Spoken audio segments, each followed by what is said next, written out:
थे कि माननीय अखिलेश यादव जी ने जो प्रेस कॉन्फ्रेंस में कहा कि महंत राजभर जी के समाज की लोगों की मांग है कि अगर समाजवादी पार्टी की सरकार बनती है तो महाराजा सुहेलदेव भर के नाम से एक भव्य प्रतिमा का अनावरण लखनऊ में होगा। तो इस शर्त को मानते हुए जो है कि अखिलेश यादव जी ने प्रेस कॉन्फ्रेंस रखी थी। और प्रेस कॉन्फ्रेंस में जब महाराजा सुहेलदेव पासी जो का नाम ले रहे थे तो उन्होंने ये कहा कि महाराजा सुहेलदेव जी, उन्होंने ना पासी कहा ना जो है कि राजभर कहा। तो इस तरीके से साथियों जो है कि पासी समाज को गुमराह करने का काम माननीय अखिलेश यादव जी द्वारा किया जा रहा है। आप जरा सोचने का विषय ये है, दिमाग लगाने का विषय ये है पासी समाज के लोगों को कि अगर जो महंत राजभर ने जो शर्तें रखी थी, जो ज्ञापन माननीय पूर्व मुख्यमंत्री जी को दिया था, तो वो ज्ञापन में तो साथियों पूरा नाम उन लोगों ने रखा होगा कि महाराजा सुहेलदेव राजभर। अब सोचिए, भले भी अखिलेश यादव जी ने राजभर नहीं लगाया, लेकिन जो माननीय अखिलेश यादव जी की मानसिकता है, पूर्व मुख्यमंत्री जी की मानसिकता है, वो जग जाहिर है कि वो महाराजा सुहेलदेव पासी को राजभर ही मानकर जो है कि वो प्रेस कॉन्फ्रेंस करने का काम किया है। भले प्रेस कॉन्फ्रेंस में महाराजा सुहेलदेव राजभर न कहा हो, लेकिन अंदरूनी तौर पर महंत राजभर को पूरा आश्वासन महाराजा सुहेलदेव पासी राजभर के नाम से ही देने का काम किया होगा। अब सोचिए साथियों कि राजभर समाज के लोग अपना नेता ओम प्रकाश राजभर को मानते हैं और 4-5 जिलों में ही राजभर समाज के लोग हैं, लेकिन वो संगठित हैं। और ओम प्रकाश राजभर के खिलाफ जो पार्टी बनाई गई उन्हीं के समाज के, वो महेंद्र राजभर बनाए हैं और उसका समाजवादी पार्टी में विलय हुआ। अपनी शर्तों के अनुसार वो समाजवादी पार्टी में विलय करने का काम किया, क्योंकि वो लोग अपने इतिहास को मानते हैं, अपने धरोहर को मानते हैं, इसलिए वो अपने धरोहर के प्रति बिल्कुल जागरूक हैं,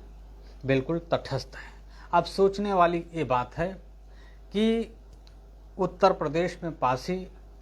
लगभग 35-40 जिलों में पासी बाहुल्य है, पासियों की बहुतायत है। और आज देखा जाए तो अनुसूचित जाति में सबसे ज़्यादा विधायक और सांसद भी उत्तर प्रदेश में पासी समाज के हैं। और आज के दौर में देखा जाए साथियों तो सबसे ज़्यादा पासी अगर किसी पार्टी में जुड़ा हुआ है तो समाजवादी पार्टी में जुड़ा है, और दूसरे नंबर में अगर किसी के साथ जुड़ा है तो भारतीय जनता पार्टी में जुड़ा हो, जो वर्तमान पासियों की राजनीतिक स्थिति है, जो दशा है साथियों। अब सोचिए साथियों, पासी समाज के सबसे ज़्यादा सांसद और समाजवादी पार्टी में हैं और विधायक भी शायद सबसे ज़्यादा समाजवादी पार्टी में ही हैं, लेकिन जितने सांसद और विधायक हैं वो समाजवादी पार्टी के राष्ट्रीय अध्यक्ष माननीय अखिलेश यादव जी से महाराजा सुहेलदेव पासी के नाम की लखनऊ में एक भव्य प्रतिमा बनवाने की मांग तो छोड़ ही दीजिए, इनकी हिम्मत नहीं है कि अखिलेश यादव के सामने ऐसी बात रख सकें। लेकिन साथियों, इतना भी हिम्मत नहीं है पासी समाज के नेताओं, पासी समाज के विधायकों, पासी समाज के सांसदों में कि अखिलेश यादव के मुंह से यह प्रेस कॉन्फ्रेंस के माध्यम से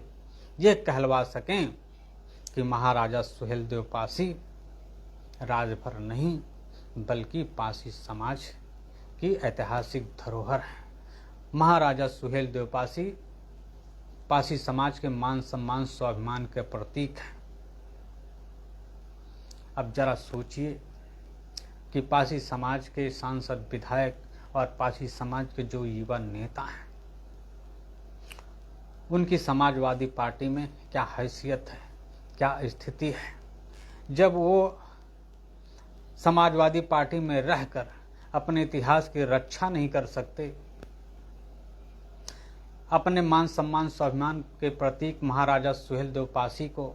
अपने राष्ट्रीय अध्यक्ष के मुख से महाराजा सुहेलदेव पासी नहीं कहलवा सकते, तो सरकार बनने पर वो आपके हक और अधिकार को क्या दिलवा पाएंगे। वैसे भी समाजवादी पार्टी में ही नहीं, भारतीय जनता पार्टी में भी जितने भी पारसी समाज के लोग दूसरी पार्टियों का झंडा और डंडा ढोने का काम कर रहे हैं, मजदूर की तरह मेहनत करने का काम कर रहे हैं, वो समाज के हक और अधिकार की बात छोड़ दीजिए, समाज के ऐतिहासिक धरोहरों की रक्षा की बात छोड़ दीजिए। वास्तविक रूप से देखा जाए तो वो पार्टी में रहकर अपने भी अधिकार सुरक्षित करने लायक नहीं है।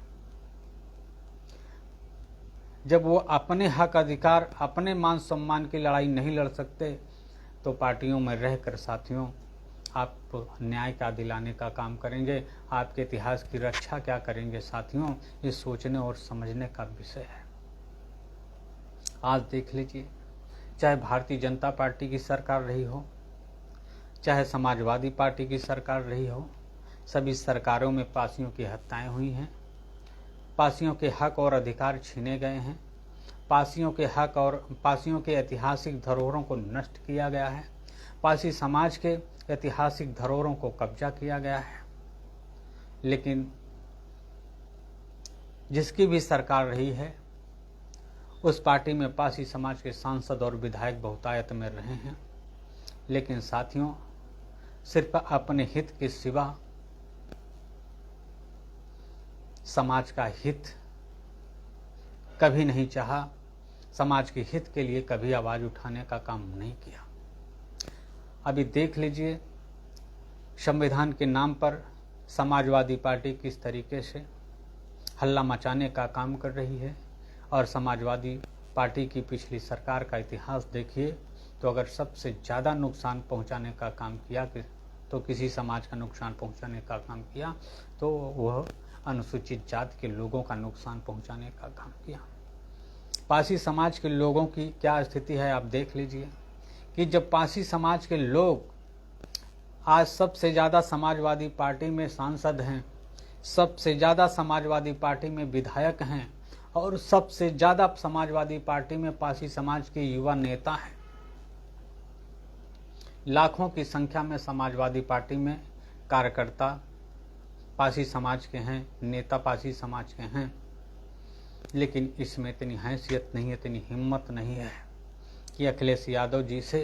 ये कहलवा सकें, गर्व से कहलवा सकें कि महाराजा सुहेलदेव पासी राजभर नहीं, महाराजा सुहेलदेव पासी थे और महाराजा सुहेलदेव पासी रहेंगे। महाराजा सुहेलदेव पासी को कोई अन्य समाज ना तो बाहुबल के दम पर छीन सकता है, ना तो सरकार के दम पर छीन सकता है। महाराजा सुहेलदेव पासी पासी समाज के नौजवानों, पासी समाज के बुद्धिजीवियों के दिलों और दिमाग में हमेशा रहे हैं और आगे भी रहेंगे। और महाराजा सुहेलदेव पासी के संबंध में, महाराजा सुहेलदेव पासी के ऐतिहासिक धरोहरों की रक्षा के संबंध में पासी समाज का नौजवान संघर्ष कर रहा है और आगे भी पासी समाज का नौजवान संघर्ष करता रहेगा।